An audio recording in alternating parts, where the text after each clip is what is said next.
아줌마, 국밥에 고기보다 비계가 더 많잖아. 이거 확 엎어버리기 전에 당장 도장 찍어.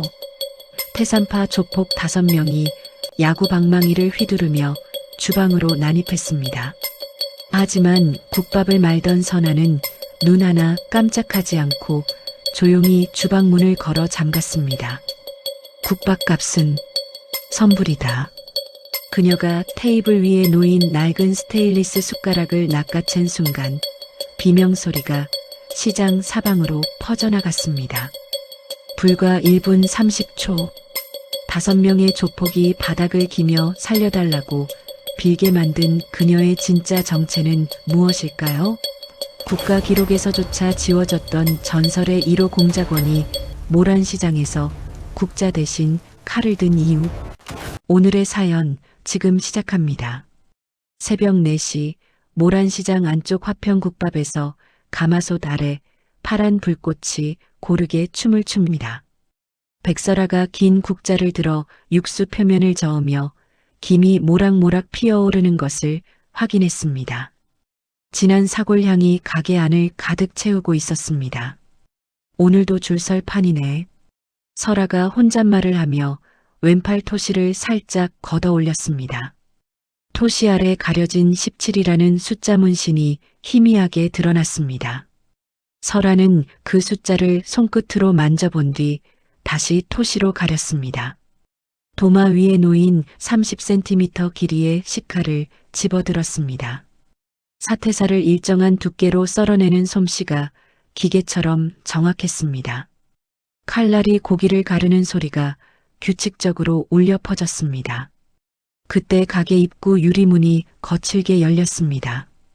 검은색 정장을 입은 남자 5명이 우르르 들어왔습니다. 맨 앞에 사내가 목을 빼고 가게 안을 둘러봤습니다. 국밥집 사장 본인이죠? 그런데요? 설아가 칼을 내려놓고 대답했습니다. 재개발 동의서입니다. 여기 도장부터 찍으시죠. 사내가 A4 용지 한 장을 설아 앞에 내밀었습니다. 설아는 동의서를 흘끗 보고 고개를 저었습니다. 이미 답은 드렸어요. 아주머니, 좋게 말할 때 처리합시다. 두 번째 사내가 주머니에서 플라스틱 병을 꺼냈습니다. 병 안에 들어있는 것은 악취가 나는 검은색 액체였습니다. 이거 한 번이면 오늘 장사 끝입니다. 아시죠? 그래요? 설아의 눈빛이 차갑게 변했습니다. 네, 그러니까 서두르세요. 우리도 시간 없거든요. 세 번째 사내가 시계를 보며 재촉했습니다. 다른 데도 돌아야 해서요. 설아는 뒤로 물러서며 주방 문 손잡이에 손을 얹었습니다. 찰칵 소리와 함께 문이 안쪽에서 잠겼습니다. 조직원들과 가게 출구 사이의 동선이 완전히 차단되었습니다. 야, 지금 뭐 하는 거야? 첫 번째 사내가 소리쳤습니다. 도장 없으면 못 나가요. 설아가 정면을 응시하며 차분하게 말했습니다. 미쳤나? 우리 5쌍대로 뭘 어쩌겠다는 거야? 네 번째 사내가 웃으며 주먹을 쥐었습니다. 차례대로 오세요. 그 순간 설아의 손이 번개처럼 움직였습니다. 테이블 위에 놓인 스테인리스 숟가락을 낚아챘습니다. 설아가 숟가락을 휘둘러 첫 번째 사내의 손목을 정확히 타격했습니다. 아! 사내의 손에서 플라스틱 병이 떨어져 바닥에서 굴렀습니다. 이 미친년이. 두 번째 사내가 주먹을 휘둘렀지만 설아는 몸을 돌려 피했습니다. 설아의 팔꿈치가 사내의 명치를 찔렀습니다. 으윽! 사내가 배를 움켜쥐고 주저앉았습니다. 야, 이 여자 뭐야? 세 번째 사내가 의자를 들어 올렸습니다. 하지만 설아는 이미 그의 뒤쪽으로 돌아가 있었습니다. 숟가락 끝이 사내의 목 뒤 급소를 건드리자 그대로 쓰러졌습니다. 한 번에 끝내. 네 번째와 다섯 번째 사내가 한꺼번에 달려들었습니다. 설아는 왼발로 한 명의 정강이를 걷어차고 오른손 숟가락으로 다른 한 명의 손목을 쳤습니다. 으아! 아이고, 두 사내가 동시에 바닥에 나동그라졌습니다. 시계를 보니 1분 30초 만에 5명이 모두 무력화되었습니다. 설아는 숨 하나 거칠지 않은 채 쓰러진 사내들의 주머니를 뒤졌습니다. 지갑들을 하나씩 꺼내 지폐를 한 장씩 세어 정확히 3만 5천 원을 계산했습니다. 국밥 5그릇 값이에요. 설아가 돈을 계산대 위에 차곡차곡 올려놓았습니다. 첫 번째 사내가 비틀거리며 일어나 설아를 노려봤습니다. 이거 그냥 안 끝난다. 넌 각오해. 그러세요. 설아의 목소리에는 감정이 전혀 없었습니다. 기억해둬라. 우리가 가만 안 둔다. 문 열어드릴게요. 설아가 주방 문의 잠금을 해제했습니다. 사내들이 하나둘 일어나 서로 부축하며 가게 밖으로 나갔습니다. 아, 아파. 저 여자 진짜 미쳤다. 손목 나간 것 같아. 사내들이 중얼거리며 사라졌습니다. 가게 유리창 너머로 상인들이 모여들었습니다. 떡볶이 가게 사장인 김아주머니가 손으로 입을 막고 있었습니다. 혼자서 다 눕혔다고? 숟가락 하나로 5을? 무섭다. 저런 사람이 우리 시장에 있었다니. 상인들이 수군거리며 뒷걸음질 쳤습니다. 설아의 비정상적인 무력에 공포를 느꼈습니다. 야채가게 박 사장이 다른 상인에게 속삭였습니다. 저 아줌마 대체 뭐 하던 사람이야? 몰라. 근데 보통은 아니지. 과일가게 이 사장도 고개를 끄덕였습니다. 경찰이나 군대 출신 아닐까? 10분 후 검은색 벤츠 한 대가 가게 앞에 멈췄습니다. 운전석에서 덩치 큰 남자가 내렸습니다. 정장 차림의 중년 남성이 뒷자리에서 나와 가게 안을 살펴봤습니다. 대장님, 저기 있는 여자가 맞습니다. 운전기사가 설아를 가리키며 말했습니다. 대장이라 불린 남자가 설아와 눈이 마주쳤습니다. 순간 남자의 등에서 차가운 기운이 올라왔습니다. 본능적으로 위험을 감지한 것입니다. 상황을 파악한 대장이 운전기사에게 손짓했습니다. 철수한다. 예, 아직 못 들었나? 대장의 목소리가 차가웠습니다. 운전기사가 급하게 차에 올라탔습니다. 벤츠가 급하게 사라졌습니다. 설아는 바닥에 흩어진 그릇 조각들을 쓸어 담기 시작했습니다. 빗자루질을 하다가 문득 고개를 들어 시장 옥상을 바라봤습니다. 3층 건물 모서리 그림자 속에서 누군가가 자신을 지켜보고 있다는 것을 느꼈습니다. 설아의 입가에 차가운 미소가 스쳤습니다. 벌써 움직였네. 설아가 중얼거리며 다시 가마솥 앞으로 돌아갔습니다. 육수가 끓어오르는 소리만이 새벽 정적을 깨뜨렸습니다. 다음 날 새벽 5시 모란시장 입구에 대형 덤프트럭 2대가 나타났습니다. 트럭들이 시장 진입로를 완전히 막아서자 상인들이 하나둘 나와 웅성거렸습니다. 야, 이거 뭐야? 떡볶이 가게 김아주머니가 소리쳤습니다. 이러면 장사는 어쩌라고. 과일 가게 이 사장이 당황하며 물었습니다. 상인들이 서로를 바라보며 불안해했습니다. 덤프트럭 뒤로 노란색 불도저 한 대가 느릿느릿 나타났습니다. 운전석에서 내린 기사가 시장 쪽을 바라보며 엔진을 공회전시켰습니다. 굉음이 온 시장을 울렸습니다. 검은색 정장을 입은 강도철이 부하들과 함께 시장 광장으로 걸어 들어왔습니다. 강도철의 뒤를 따라 조직원 7명이 줄을 서서 걸었습니다. 모두 건장한 체격에 험상궂은 얼굴이었습니다. 상인 여러분, 잠깐만 시간 좀 씁시다. 강도철이 확성기를 들고 소리쳤습니다. 상인들이 겁에 질린 표정으로 모여들었습니다. 재개발에 협조 안 하시면 오늘부터 장사는 어렵습니다. 그게 무슨 소리예요? 야채가게 박 사장이 떨리는 목소리로 물었습니다. 보시다시피 장비 다 들어왔죠. 공사 시작하면 길 막히고 물건 못 들어옵니다. 강도철이 웃으며 대답했습니다. 상인들의 얼굴이 하얗게 질렸습니다. 동의도 안 했는데 왜 이래요? 동의할 때까지 기다립니다. 우리 시간 많거든요. 강도철이 손목시계를 보며 말했습니다. 그때 화평 국밥 앞에서 설아가 젖은 행주를 손에 들고 나왔습니다. 설아의 눈이 강도철을 향했습니다. 차분한 표정이었지만 눈빛이 차가웠습니다. 어제 온 애들, 당신 쪽이죠? 아주머니가 소문난 그분이군요. 강도철이 설아를 위아래로 훑어봤습니다. 어제 부하들을 보낸 후 보고를 받았던 것입니다. 상인들 건드리지 마세요.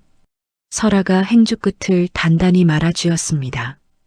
협박이 아니라 제안입니다. 좋은 조건으로 이주시켜 드리려는 거죠. 거짓말 마세요. 강도철 옆에 부하가 상인들에게 다가갔습니다. 키가 크고 얼굴에 칼자국이 있는 남자였습니다. 부하가 야채가게 박 사장의 어깨를 거칠게 잡았습니다.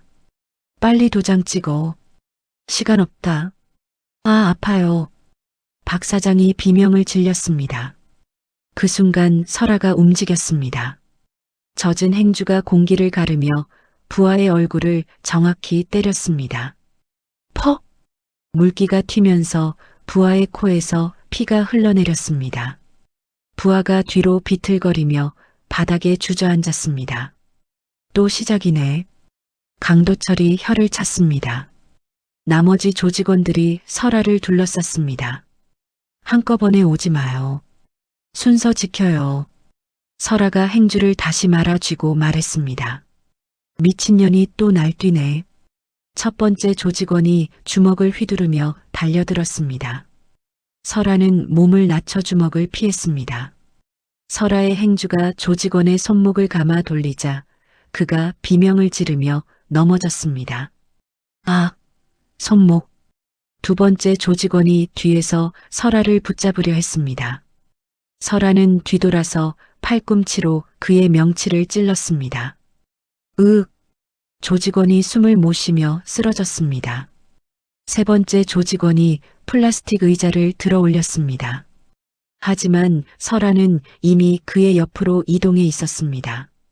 행주 끝이 조직원의 목을 감고 돌자 그가 숨을 못 쉬며 쓰러졌습니다. 강도철이 설아의 움직임을 유심히 관찰했습니다. 설아의 타격 방식이 단순한 싸움이 아니었습니다. 정확한 급소 공격과 관절 꺾기, 그리고 목을 조이는 기술까지 모두 전문적인 살상 기법이었습니다. 이 여자 장난 아니네. 강도철이 중얼거리며 휴대폰을 꺼냈습니다. 전화번호를 누르고 귀에 갖다 댔습니다. 박 팀장님, 강도철입니다.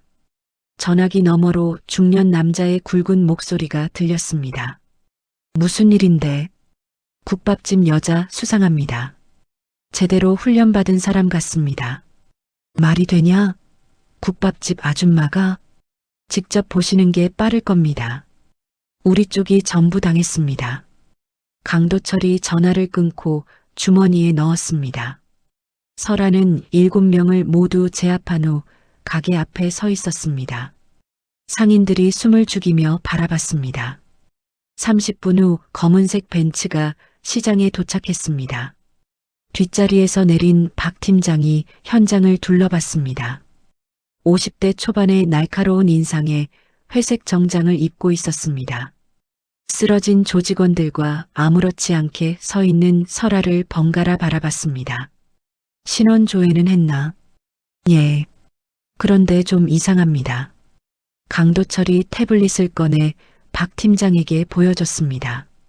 백설아, 45세. 그런데 10년 전 기록이 통째로 비었습니다. 비었다고? 박 팀장의 눈이 날카로워졌습니다.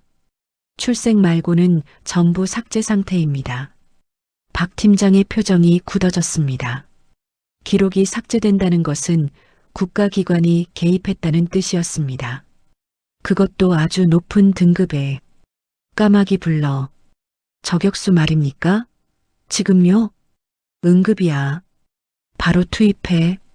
박 팀장이 휴대폰을 꺼내 번호를 눌렀습니다. 까마귀, 나박이다. 급한 건 하나. 전화기 너머로 냉정한 남자 목소리가 들렸습니다. 표적은 모란시장. 세부는 현장에서 준다. 2시간. 박 팀장이 전화를 끊고 강도철을 바라봤습니다. 지금은 물러나. 밤에 다시 친다. 알겠습니다. 그때 설아가 강도철의 벤츠를 향해 걸어오기 시작했습니다. 박 팀장이 운전기사에게 소리쳤습니다. 시동. 설아의 속도가 점점 빨라졌습니다. 달리기 시작한 설아가 차량을 향해 돌진했습니다.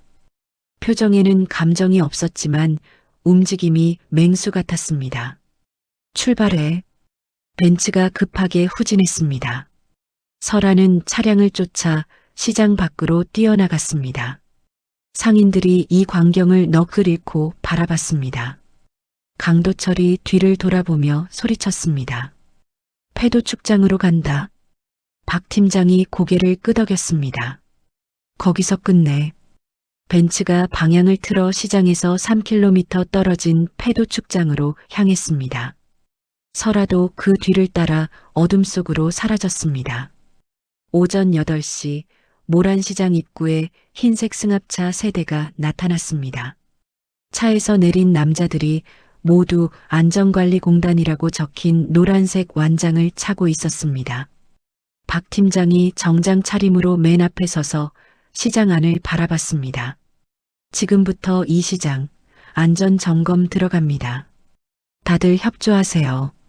박 팀장이 확성기를 들고 소리쳤습니다. 상인들이 하나둘 나와 웅성거렸습니다. 안전점검이 뭔데요? 갑자기 왜 이래요? 떡볶이 가게 김아주머니가 물었습니다. 어제 여기서 폭력 사건 접수됐습니다. 조사 끝날 때까지 중앙구역은 전부 통제합니다. 박 팀장이 시장 광장 중앙에 노란색 차단 테이프를 치기 시작했습니다. 완장을 찬 요원들이 여기저기 삼각대를 세우고 출입금지 팻말을 달았습니다. 상인회장인 최 사장이 박 팀장에게 다가갔습니다. 폭력 사건이라니 그게 무슨 말입니까? 이거 보시죠. 박 팀장이 갈색 봉투에서 A4 용지 몇 장을 꺼냈습니다. 화평국밥 사장 백설아. 전과 7범, 폭력 전과 전문입니다. 최 회장이 서류를 받아 들여다봤습니다. 서류에는 설아의 사진과 함께 위험인물이라는 빨간 글씨가 적혀 있었습니다. 어제 우리 직원들, 이 여자가 때렸습니다. 흉기까지 써가면서요. 흉기요? 숟가락으로 목 조르고 손목 꺾고 일반인 수준이 아니에요. 박 팀장이 심각한 표정으로 말했습니다. 최 회장의 얼굴이 하얗게 질렸습니다. 그럼 저 사람이 우리 시장에 계속 있으면 네, 다른 상인분들 안전 장담 못합니다. 박 팀장의 말을 들은 상인들이 웅성거리기 시작했습니다. 설아 아줌마가 그런 사람이었대? 어제 보니까 솔직히 좀 무섭긴 했어. 우리도 괜히 엮이는 거 아니야? 과일가게 이 사장이 불안해하며 말했습니다. 그때 화평국밥에서 유민지가 앞치마를 두르고 나왔습니다. 20세의 단발머리 여대생으로 설아를 도와 일하는 아르바이트생이었습니다. 사장님은 그런 사람 아니에요. 절대 아니에요. 민지가 큰 소리로 외쳤습니다. 박 팀장이 민지를 보며 손짓했습니다. 저 학생도 참고인입니다. 같이 조사하죠. 완장을 찬 요원 2명이 민지에게 다가갔습니다. 잠깐만요. 왜 제가 가야 해요? 간단한 확인입니다. 금방 끝나요. 요원이 민지의 팔을 잡았습니다. 사장님, 민지가 설아를 부르며 소리쳤습니다. 설아가 가게 문을 열고 나왔지만 이미 민지는 승합차에 태워져 있었습니다. 민지를 어디로 데려가는 겁니까? 설아가 박 팀장에게 다가가며 물었습니다. 관련자 조사입니다. 절차니까 방해하지 마세요. 법적 근거는요? 안전관리공단 특별조사권. 여기. 박 팀장이 공문서를 내밀었습니다. 설아는 서류를 보려 했지만 박 팀장이 금세 거두어들였습니다. 승합차가 출발하며 민지가 뒷유리 너머로 설아를 바라봤습니다. 눈물을 글썽이는 민지의 모습이 점점 멀어졌습니다. 조사 끝나면 알아서 돌려보내드리죠.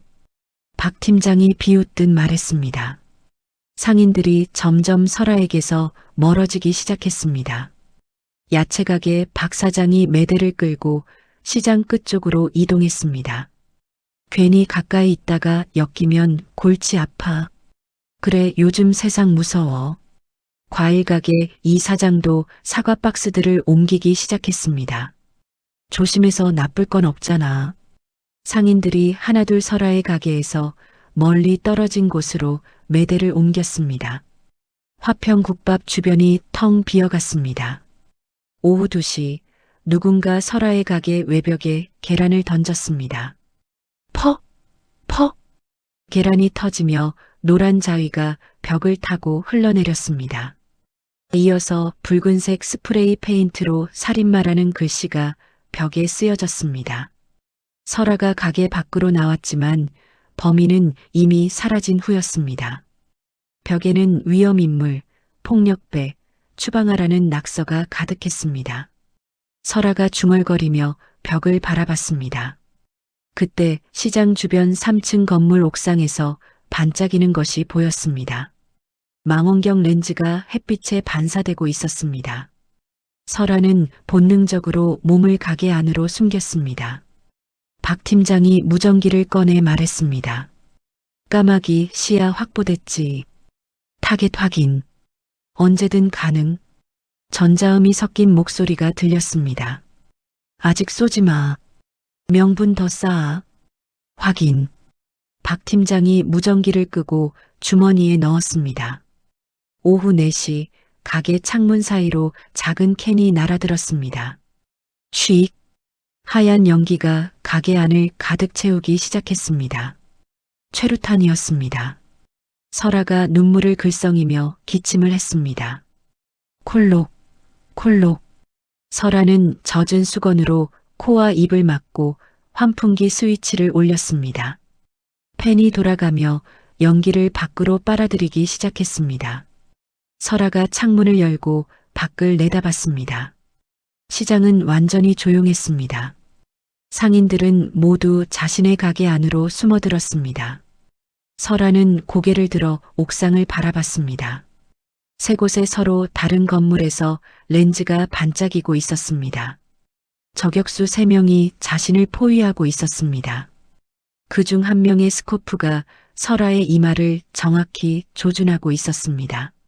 설아는 창문에서 물러서며 벽에 등을 기댔습니다. 이제 노골적으로 오네. 설아가 혼잣말을 하며 왼팔 토시를 만졌습니다. 숫자 17이 희미하게 느껴졌습니다. 포위 3시간째 화평국밥 안에서 설아가 벽에 기대어 앉아 있었습니다. 창문 너머로 저격수들의 시선이 계속 느껴졌습니다. 설아는 가마솥 옆에 웅크리고 앉아 외부 상황을 살폈습니다.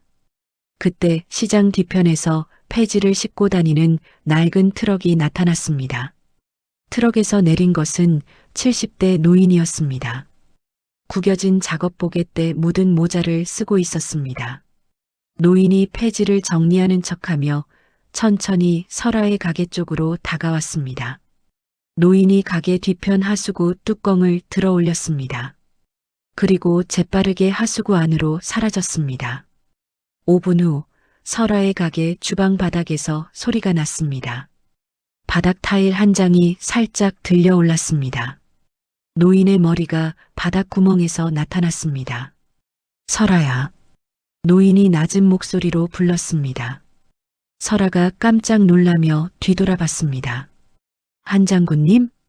그래, 나다. 빨리 와.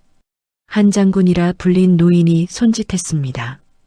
설아가 주방으로 달려가 한 장군 앞에 무릎을 꿇었습니다. 어떻게 여길 어떻게? 설명은 나중이다. 지금은 이것부터 봐라. 한 장군이 방수봉투에서 서류 뭉치를 꺼냈습니다. 서류 표지에 극비라는 빨간 도장이 찍혀 있었습니다. 박 팀장, 그리고 최강수 국회의원. 비리 전부 다. 최강수요? 그래. 재개발 뒤에서 판짠 놈이다. 규모만 2,500억이야.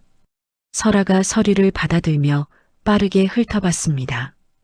페이지마다 은행 계좌 번호와 거래 내역이 빼곡했습니다. 이 정도면 끝낼 수 있겠네요.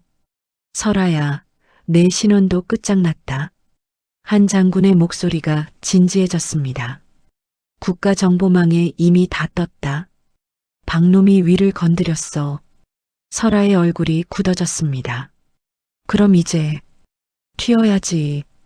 여기 계속 있으면 넌 죽는다.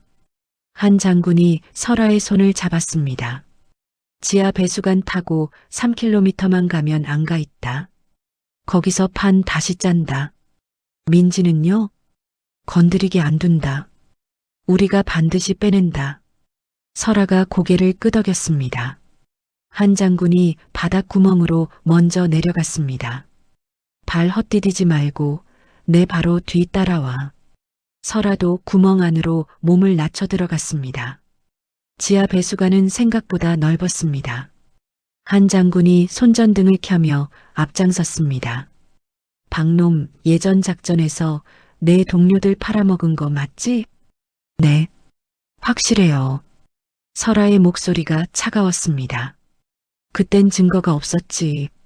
근데 이번엔 다르다. 못 빠져나갈 증거다. 두 사람이 어둠 속을 걸어갔습니다. 배수관 끝에 철제 사다리가 보였습니다. 30분 후 설아와 한 장군이 허름한 단독주택에 도착했습니다.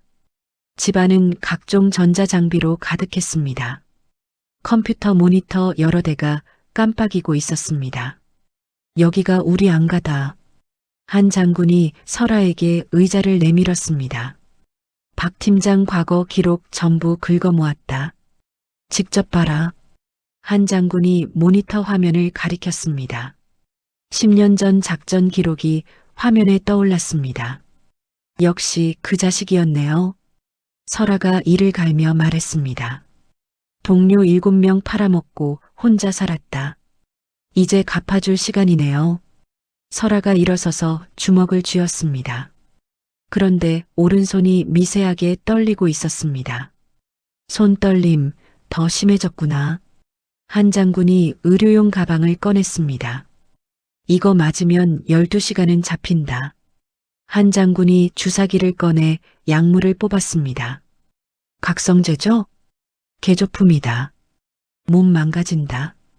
그래도 지금은 이거 말곤 없다. 설아가 팔을 걷어 올렸습니다. 한 장군이 주사를 놓자 설아의 손 떨림이 점점 멈췄습니다. 이제 잡히네요. 설아가 주먹을 쥐었다 폈다 했습니다. 해커팀, 박놈, 금융 서버 들어갈 준비 끝냈다. 한 장군이 무전기를 꺼냈습니다. 개시 시각은 밤 11시. 그때 전부 멈춘다. 한 장군이 벽장을 열었습니다. 안에는 검은색 전술복과 장비들이 걸려 있었습니다. 10년 만이지? 네. 설아가 전술복을 만져봤습니다. 손에 닿는 감촉이 낯설면서도 익숙했습니다. 설아는 국밥집 앞치마 끈을 풀어벗었습니다. 10년 동안 매일 입었던 앞치마가 바닥에 떨어졌습니다. 전설의 1호가 다시 움직이네. 한 장군이 중얼거렸습니다. 설아가 전술복을 입으며 말했습니다. 민지만큼은 반드시 무사히요. 내 이름 걸고 약속한다. 설아는 벽에 붙은 화평 국밥 평면도를 바라봤습니다. 작은 가게지만 자신이 지키려 했던 소중한 일상이었습니다. 이제 그 일상은 영원히 돌아올 수 없을 것 같았습니다. 갈 준비 됐나? 됐어요. 설아가 헬멧을 쓰고 무음 오토바이에 올라탔습니다. 엔진 소리 없이 바이크가 움직이기 시작했습니다. 어둠이 깔린 도로를 따라 박 팀장의 건설사 본사 빌딩으로 향했습니다. 설아의 눈에 차가운 살기가 돌았습니다. 밤 11시 설아가 무음 오토바이에서 내려 건설사 빌딩 지하 주차장으로 들어갔습니다. 검은색 전술복을 입은 설아의 모습이 어둠 속으로 사라졌습니다. 빌딩 입구에서 경비원 2명이 담배를 피우며 수다를 떨고 있었습니다. 야, 오늘도 야근 각이네. 그러게. 요즘 왜 이렇게 뒤숭숭하냐? 설아가 전기 배전함을 찾아 문을 열었습니다. 메인 전원 스위치를 내리자 빌딩 전체가 순식간에 암흑으로 변했습니다. 야, 불 꺼졌다. 비상 전원은 뭐야? 왜 안 돌아? 경비원들이 당황하며 소리쳤습니다. 설아는 야간 투시경을 착용하고 1층 로비로 들어갔습니다. 녹색빛 시야 안에서 경비원들이 우왕좌왕하는 모습이 보였습니다. 본부에 연락해. 폰 꺼졌어. 배터리 없어. 경비원장이 손전등을 켜며 부하들에게 지시했습니다. 1층부터 3층까지 훑어. 이상 징후 있으면 바로 보고. 네. 경비원 10명이 각자 다른 방향으로 흩어졌습니다. 설아는 계단을 통해 2층으로 올라가며 첫 번째 경비원을 만났습니다. 경비원이 손전등을 비추기 전에 설아의 손이 그의 목을 쳤습니다. 컥! 경비원이 기절하며 바닥에 쓰러졌습니다. 3층에서 2명의 경비원이 함께 순찰하고 있었습니다. 이상하지 않냐? 정전이 너무 길어. 그러게 느낌이 안 좋아. 설아가 뒤에서 접근해 한 명의 어깨를 치고 다른 한 명의 다리를 걸었습니다. 아, 으어. 2명이 동시에 쓰러졌습니다. 설아는 15분 만에 1층부터 10층까지 경비원 30명을 모두 무력화했습니다. 마침내 최상층인 20층에 도달했습니다.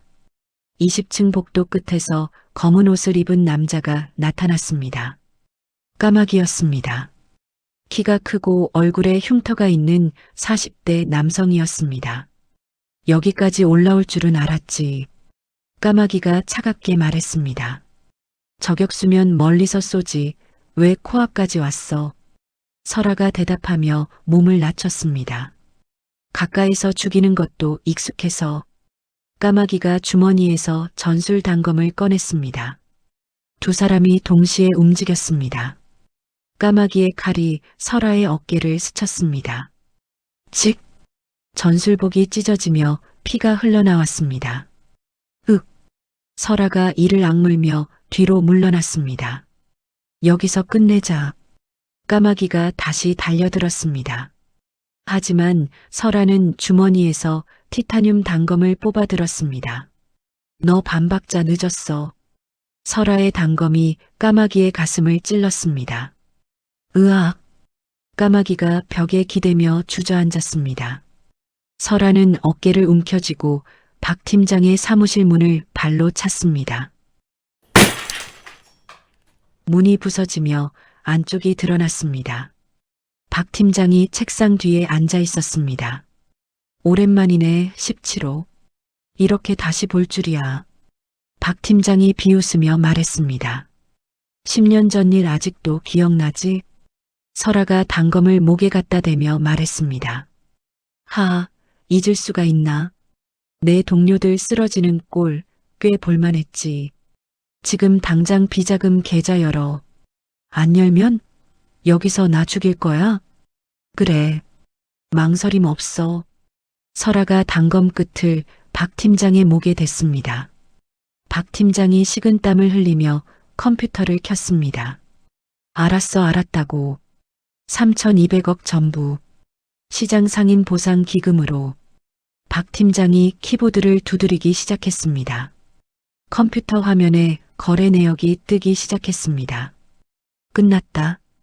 이제 내 입으로 말해. 카메라 보고. 설아가 휴대폰으로 촬영을 시작했습니다. 나 박철호는 재개발 사업을 핑계로 2,500억 원의 비리를 저질렀다. 박 팀장이 떨리는 목소리로 말했습니다. 10년 전 일도 고스트 작전에서 요원들을 배신했고 그 결과 모두 죽었다. 설아는 촬영을 멈추고 파일을 외부 방송사로 전송했습니다. 여기까지다. 설아가 박 팀장을 끌고 옥상으로 올라갔습니다. 옥상에 헬기 한 대가 대기하고 있었습니다. 야, 뭐 하는 짓이야? 박 팀장이 소리쳤습니다. 설아는 박 팀장을 헬기 로프에 묶었습니다. 시장 광장으로. 설아가 헬기 조종사에게 소리쳤습니다.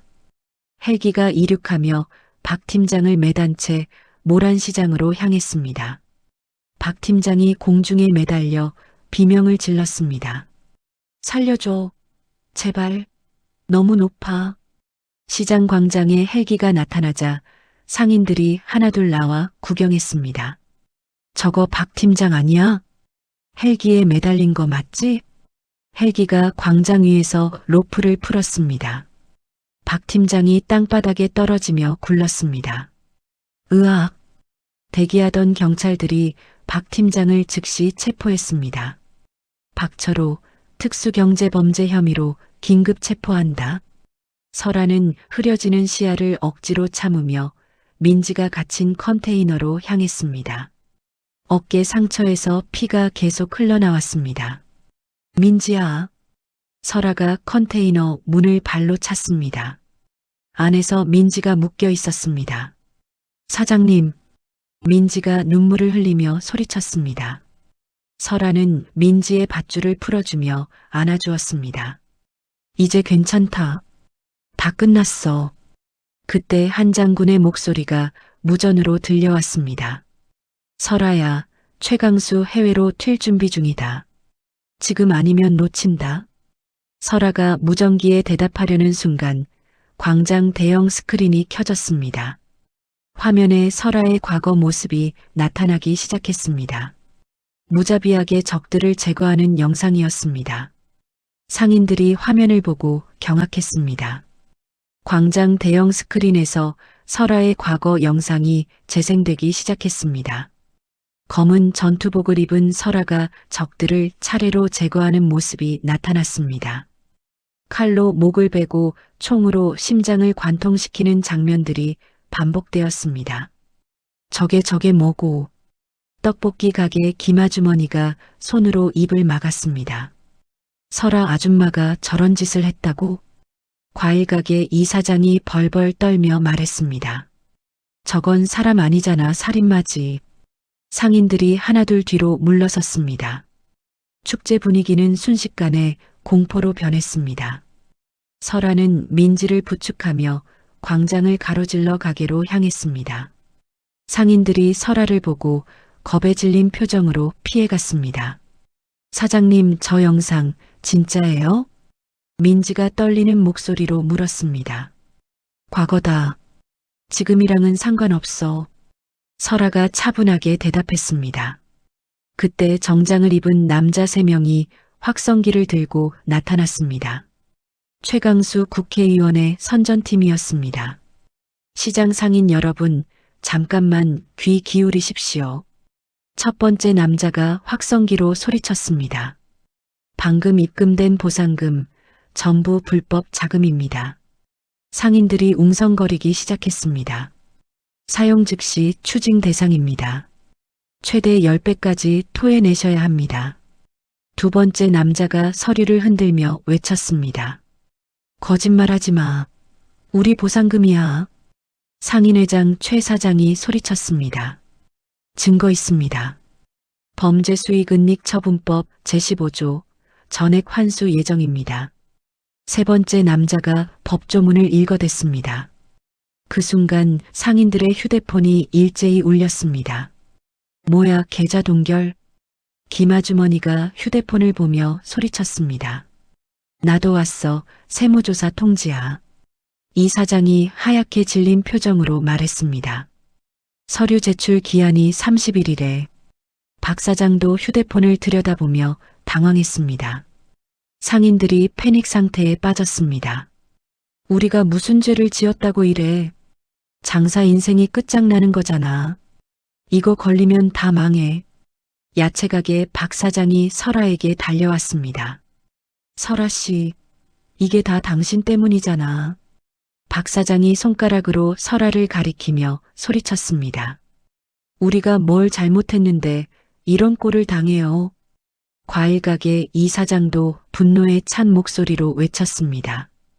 당신이 끌어온 돈 때문에 우리 전 재산이 날아가게 생겼어. 김 아주머니가 주머니에서 통장을 꺼내 설아에게 던졌습니다. 가져가. 이런 더러운 돈. 다른 상인들도 하나둘 통장과 현금 봉투를 설아 앞에 내던지기 시작했습니다. 우리 엮이지 말자. 이 일 당신 혼자 책임져. 당장 시장에서 나가. 상인들의 목소리가 점점 커졌습니다. 상인회장 최 사장이 앞으로 나섰습니다. 지금부터 긴급 상인회에 열겠습니다. 안건은 백설아 영구 퇴출입니다. 최 사장이 종이를 꺼내 읽기 시작했습니다. 백설아를 시장에 경제적 재앙을 부른 위험인물로 규정합니다. 찬성하시는 분? 상인들이 일제히 손을 들었습니다.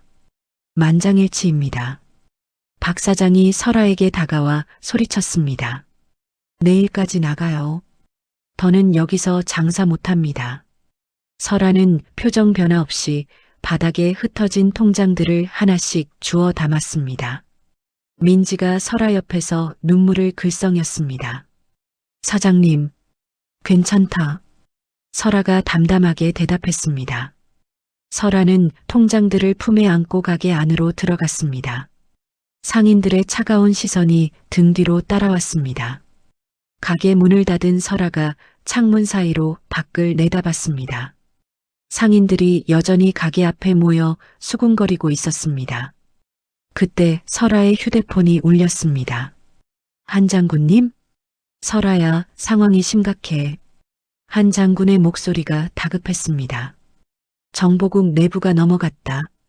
나도 발 묶였어. 그럼 지원은? 당분간 없다. 네가 버텨야 한다. 전화가 끊어졌습니다. 설아가 주머니에서 각성제 주사를 꺼냈습니다. 손이 심하게 떨리고 있었습니다. 주사를 팔에 놓으려 했지만 부작용이 시작되었습니다. 설아의 시야에 환각이 나타나기 시작했습니다. 죽은 동료들의 모습이 눈앞에 아른거렸습니다. 미안하다 다들. 설아가 중얼거리며 벽에 기댔습니다. 오른쪽 팔에 마비 증상이 왔습니다. 설아가 바닥에 주저앉았습니다. 밤 11시 시장이 완전히 조용해졌습니다. 모든 가게에 불이 꺼졌지만 화평 국밥만 불을 밝히고 있었습니다. 설아는 혼자 가게에 앉아 있었습니다. 민지는 집으로 돌려보낸 후였습니다. 이제 완전히 혼자였습니다. 설아는 손목의 떨림을 억제하기 위해 손바닥을 꽉 쥐었습니다. 손톱이 파고들어 피가 날 정도였습니다. 이제 진짜 끝이네. 설아가 혼잣말을 했습니다. 창밖으로 시장이 거대한 정적에 휩싸여 있었습니다. 설아를 사회적으로 완전히 격리시킨 것입니다. 설아는 가마솥 앞에 앉아 밤을 지새웠습니다. 손의 떨림은 점점 심해졌고 각성제 부작용도 계속되었습니다. 새벽이 밝아올 때까지 설아는 움직이지 않았습니다.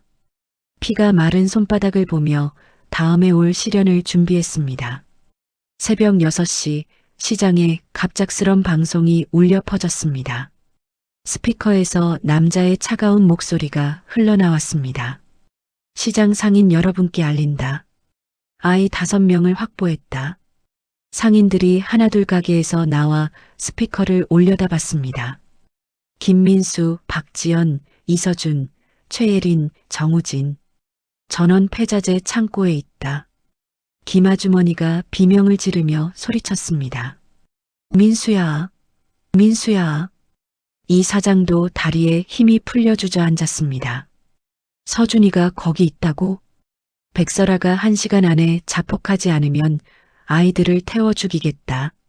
방송이 계속되었습니다. 가솔린은 이미 뿌려졌다. 시간이 없다.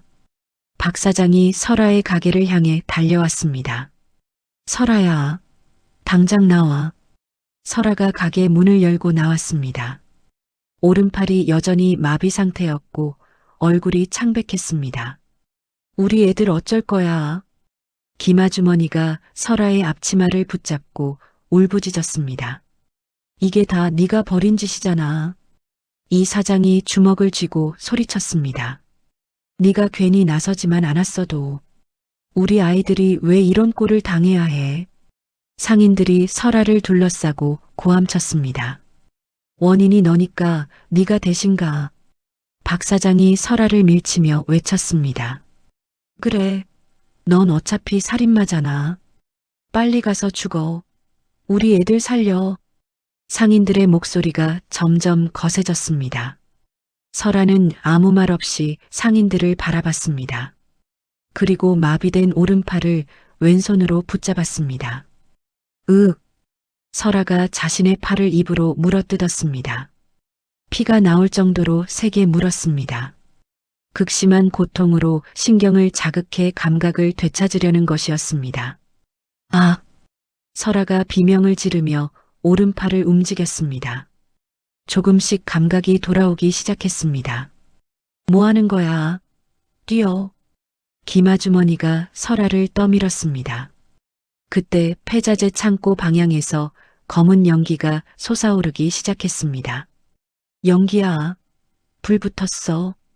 이 사장이 절망적으로 소리쳤습니다. 설아야, 지금 안 가면 애들 다 죽어. 상인들이 설아를 창고 쪽으로 밀어붙였습니다. 설아는 묵묵히 고개를 끄덕였습니다. 주머니에서 마지막 남은 고농도 각성제 주사를 꺼냈습니다. 이게 마지막이네. 설아가 혼잣말을 했습니다. 옷을 걷어 올리고 심장 근처에 주사를 찔렀습니다. 으악! 극심한 고통과 함께 온몸에 힘이 솟아났습니다. 하지만 동시에 부작용도 시작되었습니다. 시야가 흐려지고 심장이 빠르게 뛰었습니다. 설아가 창고를 향해 뛰어가기 시작했습니다. 상인들은 그 뒤를 따라오지 않았습니다. 창고에 도착한 설아는 타오르는 철문을 바라봤습니다. 문손잡이가 빨갛게 달아올라 있었습니다. 아이들아, 설아가 소리쳤습니다. 여기 있어요. 제발. 안에서 아이들의 목소리가 들렸습니다.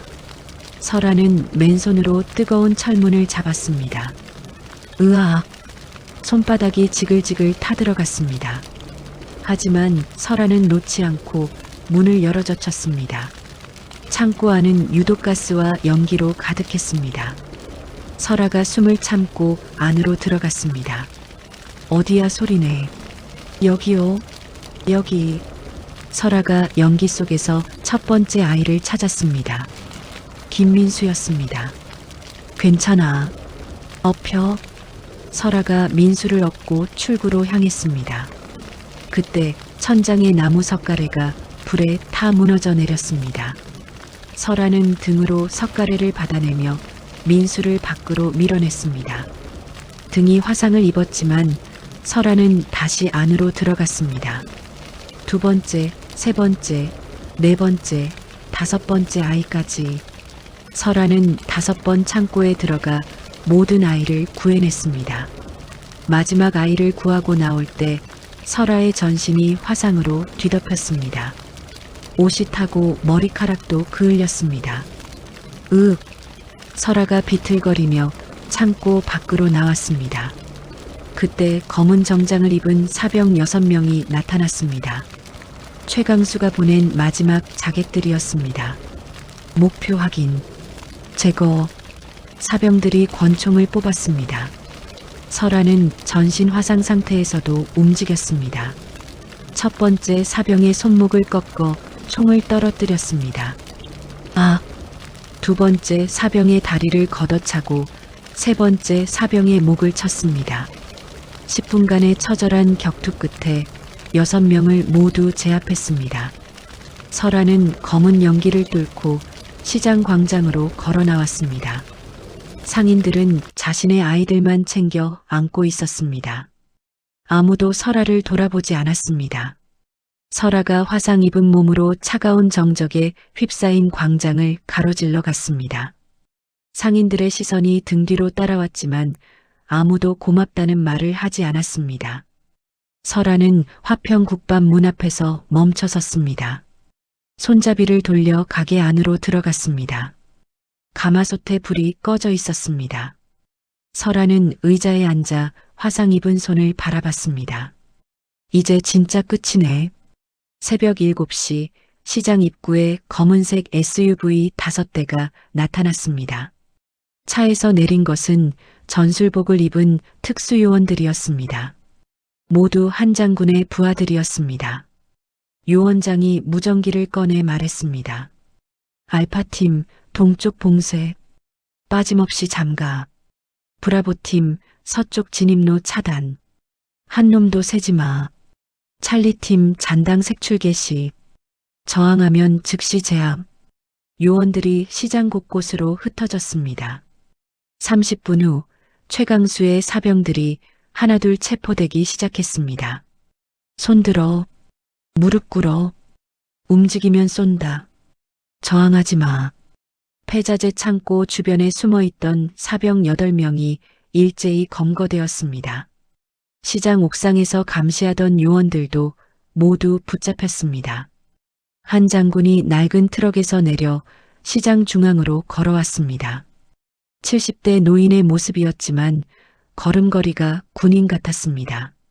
한 장군은 시장 곳곳에 설치된 스피커를 켰습니다. 모란시장 상인 여러분, 잠시만 귀 기울여 주십시오. 상인들이 하나둘 가게에서 나와 모였습니다.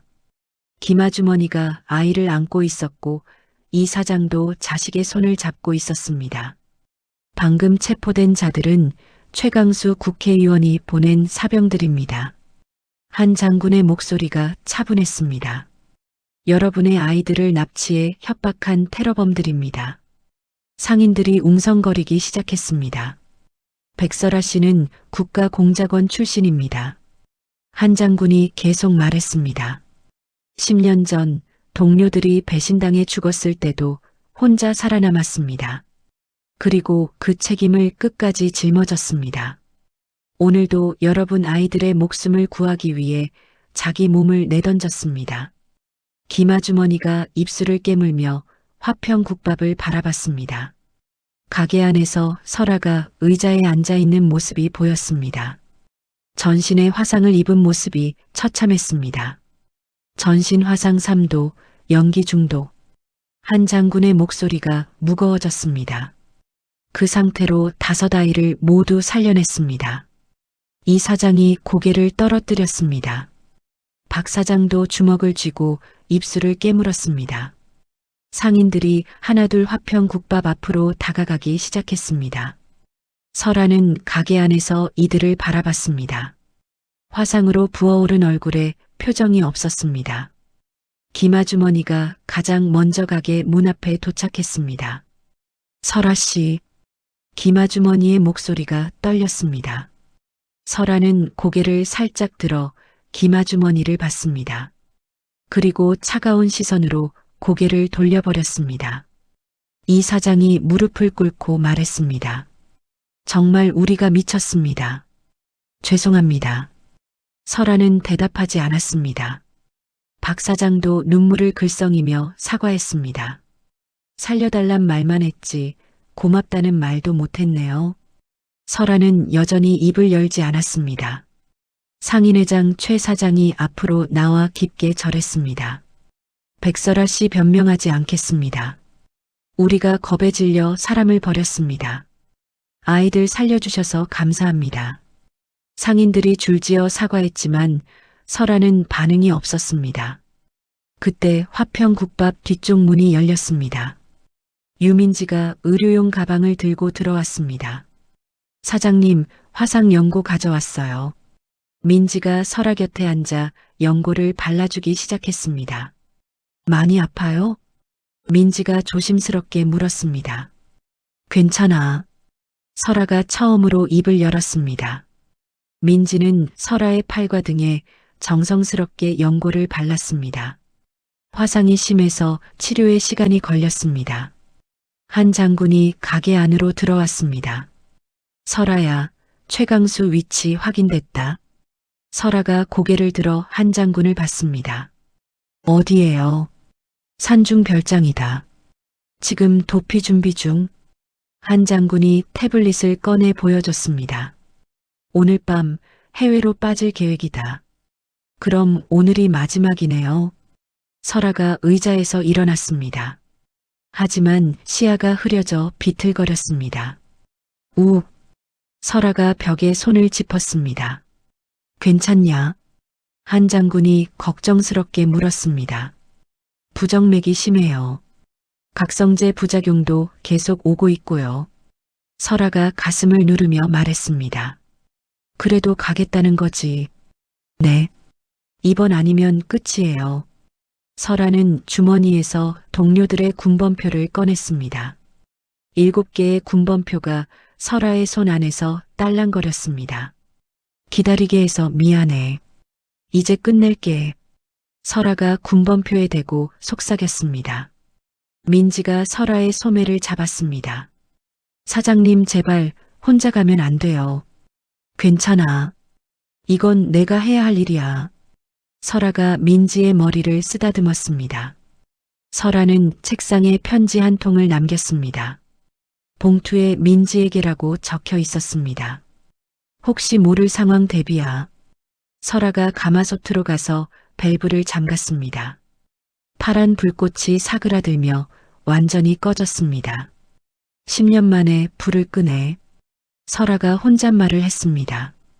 설아는 의자에 앉아 명상 호흡을 시작했습니다. 깊게 숨을 들이쉬고 천천히 내쉬었습니다. 불규칙했던 심장 박동이 점점 안정되었습니다. 됐다. 이제 움직일 수 있어. 설아가 일어서서 한 장군을 따라 밖으로 나갔습니다. 시장 밖에 검은색 SUV가 대기하고 있었습니다. 설아가 뒷자리에 몸을 맡겼습니다. 출발합시다. 한 장군이 운전기사에게 말했습니다. 차량이 시동을 걸고 산길로 향했습니다. 비바람이 몰아치기 시작했습니다. 설아는 창밖의 어둠을 바라보며 말했습니다.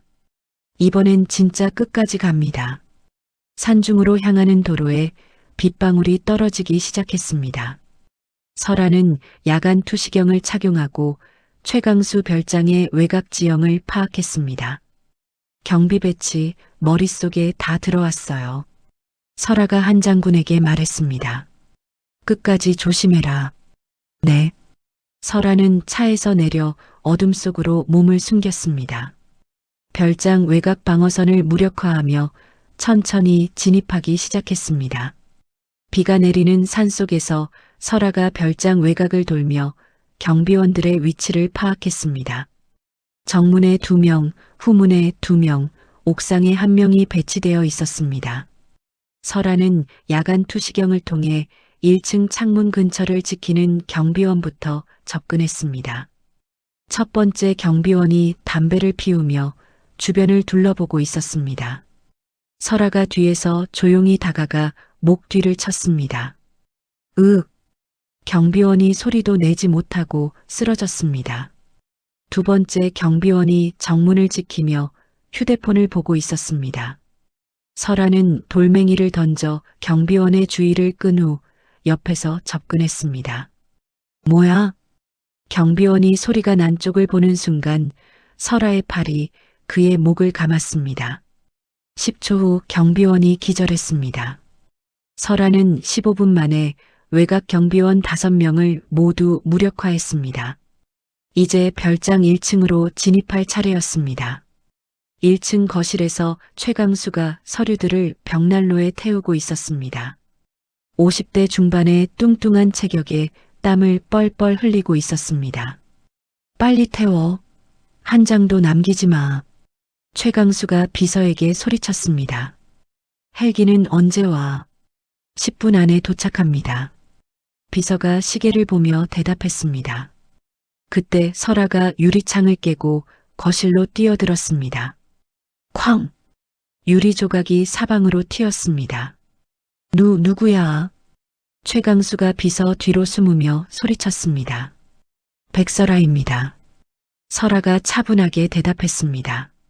하지만 각성제 부작용으로 몸이 휘청거렸습니다. 우. 설아가 벽에 손을 짚고 버텼습니다. 하, 네가 그 유명한 17호구나. 최강수가 비웃으며 말했습니다. 10년 전 일 기억나? 민간인들 죽인 거. 최강수가 설아의 트라우마를 집요하게 찔렀습니다. 내 총에 아이들이 쓰러졌잖아. 아직도 귀에 총소리 안 울려? 설아의 얼굴이 일그러졌습니다. 과거의 악몽이 떠올랐습니다.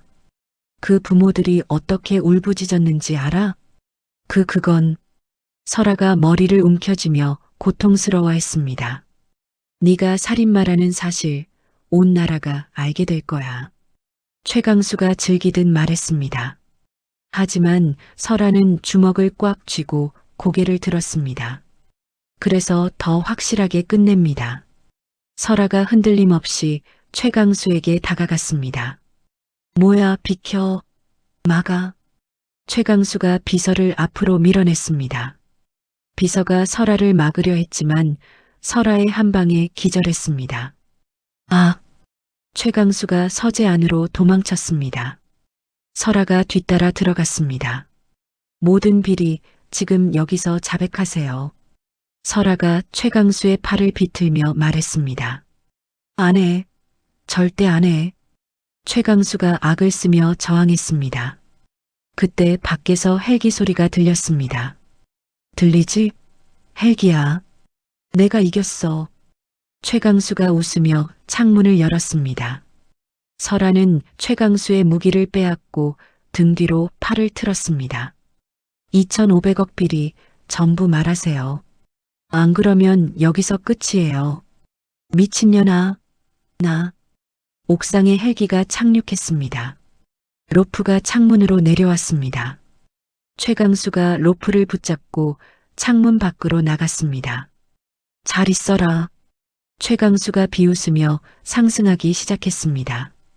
설아도 몸을 날려 로프를 붙잡았습니다. 두 사람이 공중에 매달린 채 올라갔습니다. 나 떨어져 죽어. 최강수가 설아의 손을 발로 찼습니다. 설아는 한 손으로 로프를 잡고 다른 손으로 최강수의 다리를 붙잡았습니다. 같이 가볼까요?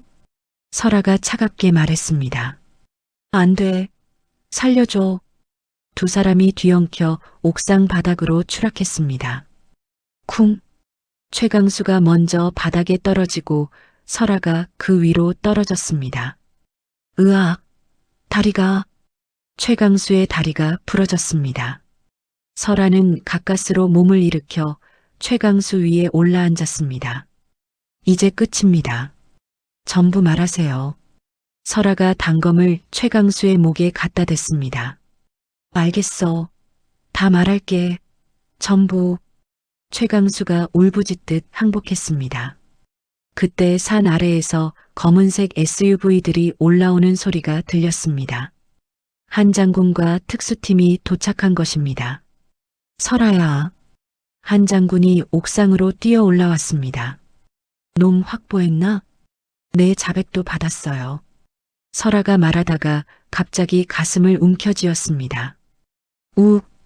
설아의 심장이 불규칙하게 뛰기 시작했습니다.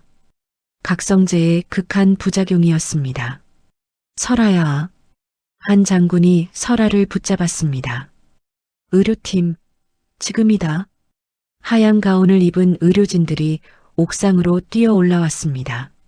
설아는 의식을 잃고 바닥에 쓰러졌습니다. 심장이 멈출 것 같은 극한 상황이었습니다. 심전도 확인, 즉시 후송.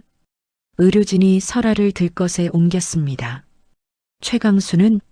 한 장군이 부하에게 물었습니다. 확보 완료. 자백 녹취 전부 확보했습니다. 그래 끝났다. 헬기가 설아를 싣고 병원으로 향했습니다. 설아의 생사가 갈림길에 놓인 순간이었습니다. 한 장군이 최강수를 내려다보며 말했습니다. 이제 내 차례다. 최강수가 수갑을 차고 끌려갔습니다.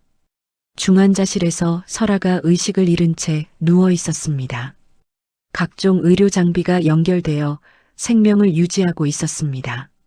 한 장군이 창문 너머로 설아를 바라보며 휴대폰을 꺼냈습니다. 증거 전부 확보됐다. 지금부터 전국 동시 검거, 바로 들어가. 전화기 너머로 부하의 목소리가 들렸습니다. 최강수 배우 전부 묶였습니다. 명단도 확보됐습니다. 좋아. 한 명도 빠뜨리지 마. 전부. 한 장군이 전화를 끊고 의료진에게 물었습니다. 상태는 어떻습니까? 부정맥이 심합니다. 각성제 중독이 겹쳐 생명이 위험해요. 의사가 심각한 표정으로 대답했습니다. 해독 치료에 최소 2주는 필요합니다. 다음 날 아침 모든 방송사에서 특보가 나왔습니다. 국회의원 최강수와 일당 47명, 일제검거, 2,500억 원대 재개발 비리 전모가 드러났습니다. 뉴스 앵커가 엄숙한 표정으로 말했습니다. 또한 이를 저지한 백설아 씨는 국가공작원 출신으로 확인됐습니다. 모란시장 상인들이 가게에서 나와 TV를 지켜봤습니다. 백설아 씨는 10년 전 동료들의 죽음을 홀로 짊어지고 임무를 완수한 인물입니다. 김아주머니가 손으로 입을 막으며 소리쳤습니다. 어머 진짜야? 이 사장도 충격받은 표정으로 화면을 바라봤습니다. 우리가 그런 분을. 정부는 백설아 씨와 시장 상인들에게 공식 사과를 발표했습니다. 청와대 대변인이 화면에 나타났습니다. 국가가 영웅을 지키지 못했습니다. 깊이 사과드립니다. 시민 여러분께도 혼란을 드린 점 사과드립니다. 상인들이 서로를 바라보며 당황했습니다. 박 사장이 무릎을 꿇으며 울기 시작했습니다. 우리가 무슨 짓을, 영웅을 우리가. 상인들이 하나둘 자책하며 눈물을 흘렸습니다. 2주 후 설아가 중환자실에서 나와 시장으로 돌아왔습니다. 만신창이가 된 몸에 지워지지 않는 화상 흉터가 팔과 목에 남아 있었습니다. 오른손은 여전히 미세하게 떨리고 있었습니다. 설아가 화평국밥 문을 열고 들어서자 상인들이 모두 몰려들었습니다. 상인회장 최 사장이 무릎을 꿇고 바닥에 이마를 댔습니다. 설아 씨 정말 죄송합니다. 눈물이 볼을 타고 흘러내렸습니다. 우리가 잘못했습니다. 김아주머니도 무릎을 꿇으며 울부짖었습니다. 제발 용서해 주세요. 이 사장과 박 사장도 줄지어 무릎을 꿇었습니다. 하지만 설아는 그들을 쳐다보지도 않았습니다. 묵묵히 앞치마를 두르고 뜨거운 물에 뚝배기를 담그기 시작했습니다. 설아 씨, 최 사장이 애타게 불렀습니다. 설아는 아무 대답 없이 뚝배기만 닦았습니다. 차가운 침묵이 가게 안을 가득 채웠습니다. 김아주머니가 설아의 앞치마 끝을 잡으려 손을 뻗었습니다. 딱! 설아가 젓가락을 탁자에 내리치는 소리가 울렸습니다. 상인들이 깜짝 놀라며 뒤로 물러섰습니다. 설아는 젓가락을 내려놓고 낮은 목소리로 말했습니다. 사과는 국밥이 완전히 식은 다음에 하세요. 이 한마디가 시장을 얼어붙게 만들었습니다. 상인들의 사과가 식은 국물보다도 가볍다는 뼈아픈 지적이었습니다. 설아의 눈빛이 차가웠습니다. 지금은 사과받을 마음 없습니다. 최 사장이 떨리는 목소리로 말했습니다. 그럼 언제까지 기다려야 합니까? 모르겠어요. 제 마음이 언제 풀릴지는. 설아가 고개도 돌리지 않고 대답했습니다. 상인들이 절망적인 표정으로 서로를 바라봤습니다. 국밥 드실 거면 주문하세요. 아니면 나가세요. 설아가 쌀쌀하게 말했습니다. 우린 화해가 아니라 주인과 손님으로만 지낼 겁니다. 상인들이 고개를 떨어뜨리며 하나둘 밖으로 나갔습니다. 그 누구도 국밥을 주문하지 못했습니다. 설아는 홀로 가게에 앉아 뚝배기를 닦았습니다. 화상 흉터가 남은 팔을 드러내고 일했습니다. 떨리는 손으로도 꾸준히 그릇을 정리했습니다. 가게 밖에서 한 장군이 평범한 노인의 모습으로 이 장면을 지켜봤습니다. 설아가 자신만의 확고한 경계선을 구축했음을 이해했습니다. 한 장군이 작은 목소리로 중얼거렸습니다. 이제 진짜 끝이군. 민지가 가게 안으로 들어와 설아 옆에 앉았습니다. 사장님, 제가 옆에서 도울게요. 고마워. 앞으로 내 손이 많이 필요하겠다. 설아가 민지의 머리를 쓰다듬었습니다. 손 떨림은 괜찮으세요? 익숙해져야지. 아마 평생 갈 거야. 설아가 담담하게 말했습니다. 민지는 설아 대신 무거운 가마솥 뚜껑을 열었습니다. 진한 육수 향이 가게 안을 채웠습니다. 불 조금만 더 올릴까요? 응. 부탁해. 설아가 고개를 끄덕였습니다. 민지가 가스밸브를 돌리자 파란 불꽃이 더 높게 타올랐습니다. 설아는 창밖을 바라보며 혼잣말을 했습니다. 이제 다시 시작이네. 밤이 되어 시장의 불이 하나둘 꺼져갔습니다. 유일하게 화평 국밥만 불을 밝히고 있었습니다. 설아가 앞치마 끈을 다시 꽉 동여맸습니다. 내일도 모레도 여기서 국밥을 끓일 것입니다. 차갑지만 흔들리지 않는 마음으로 한 장군이 멀리서 가게를 바라보며 걸어갔습니다. 설아의 새로운 시작을 조용히 지켜봐 주기로 했습니다. 수개월이 지났지만 설아의 오른손은 여전히 떨리고 있었습니다. 예전처럼 무거운 가마솥 뚜껑을 들어 올릴 수 없어서 이제는 행주를 쥐고 그릇만 닦았습니다. 떨리는 손으로도 정성스럽게 하나씩 정리하는 모습이 애처로웠습니다.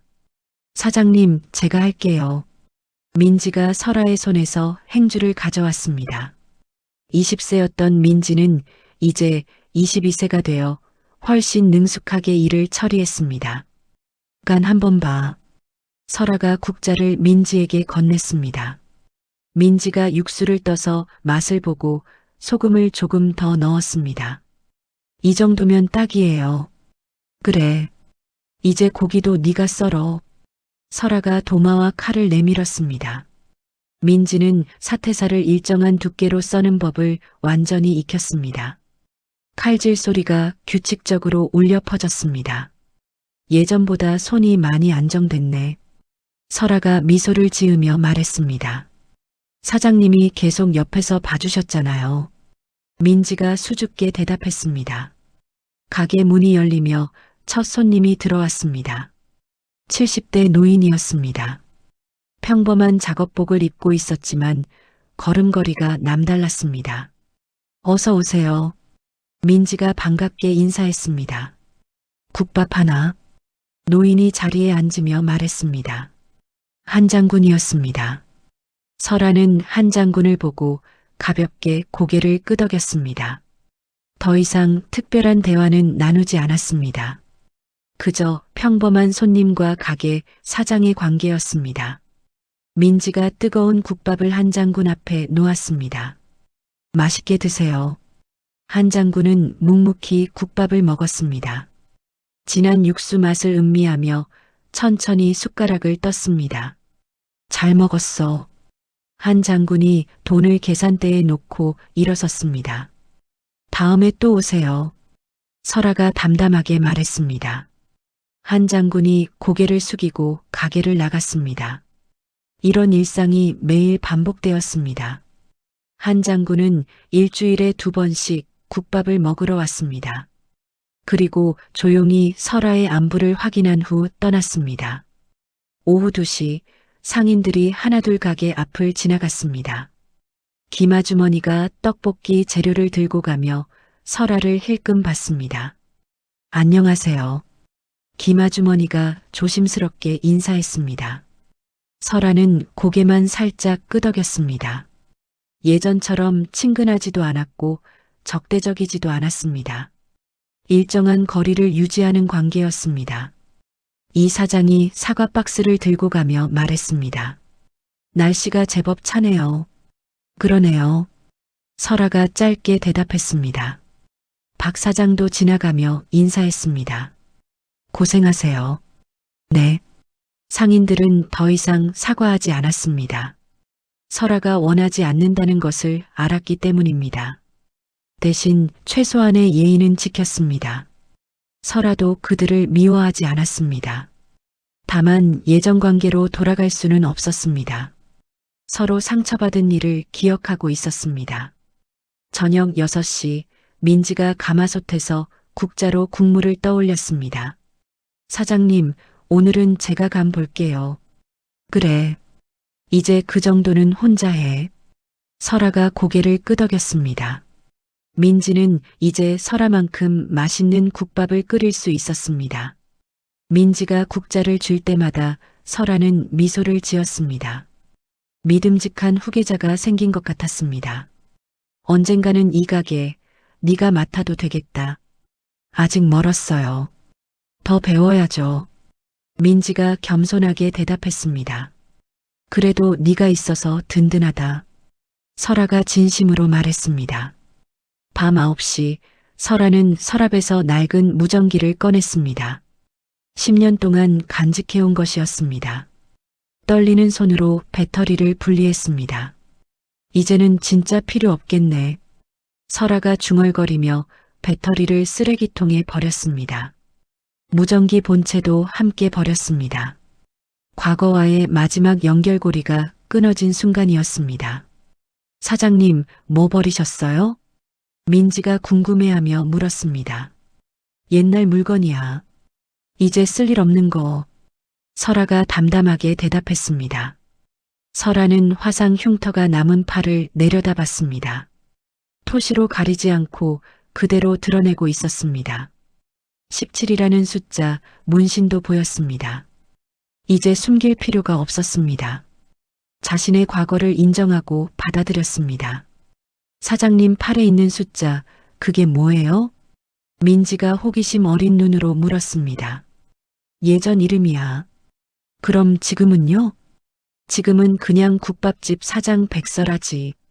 설아가 웃으며 말했습니다. 밤 10시 마지막 손님이 나간 후 설아와 민지가 정리를 시작했습니다. 민지가 그릇을 닦고 설아가 가마솥을 정리했습니다. 내일도 일찍 와야겠다. 네, 사장님. 민지가 앞치마를 벗으며 대답했습니다. 설아는 혼자 남아 가게를 둘러봤습니다. 10년 동안 지켜온 작은 공간이었습니다. 이제 이곳이 자신의 진짜 전쟁터였습니다. 날카로운 단검이 아니라 따뜻한 국밥 한 그릇으로 사람들을 돕는 곳. 복수가 아니라 위로를 주는 곳. 설아는 창밖을 내다봤습니다. 시장의 모든 불이 꺼졌지만 화평 국밥만 환하게 빛나고 있었습니다. 어둠 속에서 홀로 빛을 내는 등대 같았습니다.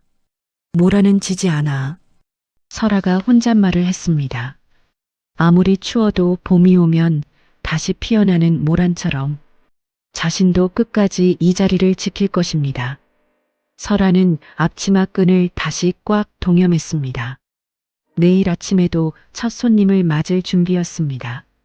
새벽 4시가 되면 다시 가마솥에 불을 지피고 진한 육수를 끓이고 정성스럽게 고기를 썰고 사람들의 배고픔을 달래줄 것입니다. 그것이 이제 설아의 진짜 사명이었습니다. 국밥 나왔습니다. 설아가 미래의 첫 손님에게 할 말을 조용히 연습해 봤습니다. 따뜻하고 단단한 목소리였습니다. 더 이상 차갑지 않았습니다. 모란시장의 밤이 깊어갔습니다. 하지만 화평국밥의 불은 꺼지지 않았습니다. 내일도 모레도 계속 타오를 것입니다. 모란시장의 구수한 국밥 냄새 뒤로 우리는 한 여인의 치열하고도 고독한 삶을 엿보았습니다. 국가를 위해 젊음을 바쳤으나 이름조차 남기지 못했던 전설의 공작원 1호 백설아. 그녀가 가장 지키고 싶었던 것은 거창한 정의가 아니라 매일 아침 김이 오르는 국밥 한 그릇과 소박한 일상의 평화였을지도 모릅니다. 하지만 위기 앞에서 드러난 이웃들의 비겁한 배신은 우리를 분노케 했고, 그럼에도 불구하고 다시 불길 속으로 뛰어든 그녀의 뒷모습은 가슴을 뭉클하게 만들었습니다. 배신한 상인들에게 건넨 사과는 국밥이 식은 다음에 하라는 일침은 무조건적인 용서보다 훨씬 더 묵직한 존엄을 보여주었습니다. 비록 그녀의 손끝에는 지울 수 없는 떨림과 흉터가 남았지만 이제 그 곁에는 든든한 후계자 민지가 함께하고 있습니다.